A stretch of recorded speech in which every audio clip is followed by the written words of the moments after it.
नमस्कार, आप देख रहे हैं हल्ला बोल टीवी। मैं हूं अली। बुजुर्गों के लिए नीतीश कुमार ने बड़ा फैसला लिया है।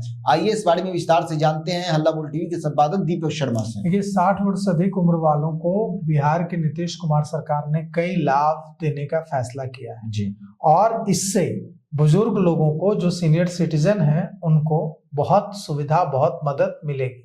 बिल्कुल। उम्र के साथ जब उम्र बढ़ती है तो कई तरह की मदद की जरूरत होती है, लेकिन कई बार आर्थिक स्थिति परिवार की अच्छी नहीं होती है। कई बार बच्चे भी जो होते हैं वो बुजुर्गों का ध्यान नहीं रखते हैं। इस वजह से लोगों का बुढ़ापा बहुत बोझिल हो जाता है। अब सरकार ने इसके लिए सीनियर सिटीजन न्यू अपडेट के तहत एक बड़ा ऐलान किया है और इस ऐलान का मतलब है कि अब बुजुर्गों की परेशानी कम हो जाएगी। ये जो सीनियर सिटीजन न्यू अपडेट है, इसके तहत नया सीनियर सिटीजन कार्ड बनेगा। जो सीनियर सिटीजन कार्ड होगा वो सिर्फ पहचान पत्र के काम नहीं आएगा, वो लोगों, जो बुजुर्ग लोग हैं, उनको कई तरह की सहूलियत देगा। इससे स्वास्थ्य, यात्रा, पेंशन, बैंकिंग जैसी कई चीजों में सहूलियत, सुविधाएं मिलेंगी। और यह कार्ड ऑनलाइन भी बनेगा और ऑफलाइन भी बनेगा और इससे कई सारी सुविधाएं मिलेंगी, जो हम आपको उन सुविधाओं के बारे में बताते हैं कि क्या क्या सुविधा मिलेगी।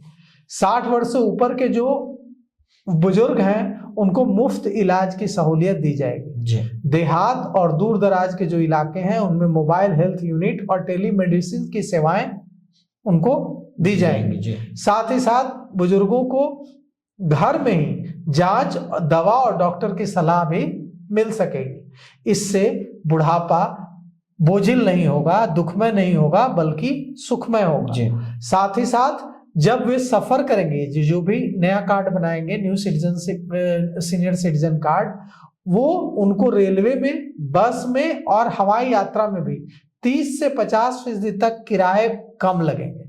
मतलब वो ट्रेन में भी सफर करेंगे तो 30 से 50% तक उनसे किराया कम लिया जाएगा, बस में भी सफर करेंगे तो 30 से 50% कम लिया जाएगा, और अगर हवाई जहाज में भी सफर करेंगे तो भी 30 से 50% कम मिलेगा। साथ ही साथ धार्मिक यात्रा, मतलब जो तीर्थ यात्रा करेंगे, उसमें भी उनको और मदद में देने का ऐलान किया है सरकार ने।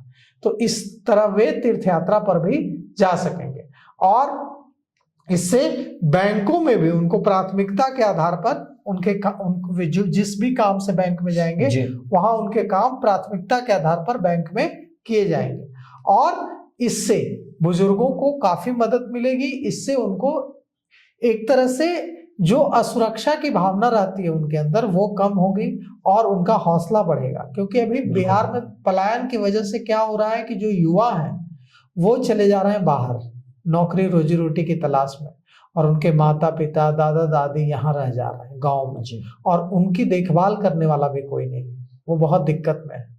अब बच्चे जो बाहर रह रहे हैं उनकी आर्थिक स्थिति ऐसी नहीं है कि वो अपने माँ बाप को वहां ले जाकर रख सकें, वो खुद जैसे तैसे जिंदगी गुजार रहे हैं। अगर उनकी आर्थिक स्थिति अच्छी होती तो माँ बाप को भी ले जाते, अपने साथ रखते, लेकिन उनकी आर्थिक स्थिति अच्छी नहीं है तो माँ बाप को ले नहीं जा पाते हैं। अब माँ बाप यहाँ गाँव में रहते हैं और बच्चे बाहर रहते हैं, किसी तरह से बच्चे वहां जी रहे हैं, माँ बाप का देखभाल करने वाला कोई नहीं है। तो ऐसी स्थिति में सरकार की ये जो पहल है, इससे बुजुर्गों को काफी राहत मिलेगी। तो सुना आपने किस तरह से बिहार सरकार बुजुर्गों के लिए नए स्कीम को लेकर आई है और एक ऐसे कार्ड के माध्यम से सारी सुविधाएं आपको मिलेंगी। इस पूरे मामले को लेकर आपकी क्या राय है, अपनी राय कमेंट बॉक्स में जरूर दें। तो फिलहाल इस पेशकश में इतना ही। आए की खबरों के लिए बने रहे हल्ला बोल टीवी के साथ। धन्यवाद।